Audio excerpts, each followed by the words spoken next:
জামাই বউর একজনের ঝগড়া হয় নাকি? কেউ না কেউ ঝগড়া করছে।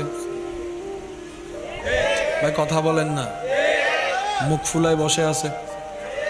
জামাইরে বউয়ে কল দেয় না, বউয়েরা জামাই কল দেয় না। আজকে দিচ্ছেন না, কালকে দিবেন? কই না। পরশু দিবেন? না। 5 দিন পরে? না। 1 মাস পরে? ও 1 মাস পরে হয়তো দিতে পারে। তা 1 মাস পরে যেহেতু দিবেনই, কথাই বলবেন। কথা বলেন, কথা বলেন। তো এই জায়গায় শয়তান আমাদের সাথে একটা খেলা খেলে। মনে রাখবেন আমার ভাই এবং বোনেরা, দূরত্ব আপনারা হননি, শয়তানে ঝগড়া লাগাই করাই দিচ্ছে। কথা বলেন। তো সেজন্য শয়তানকে বেশি সুযোগ দিবেন না। কারণ 3 দিন কথা না বলে, চেহারা না দেখে যদি থাকতে পারেন, পরের বার সেটা 5 দিনে চলে যাবে, পরের বার সেটা 1 সপ্তাহে চলে যাবে, পরের বার সেটা 1 মাসে চলে যাবে। এক সময় স্বামী স্ত্রীর বন্ধন ডিভোর্স পর্যন্ত পৌঁছায় যাবে। শয়তান খুশি হয়ে যাবে।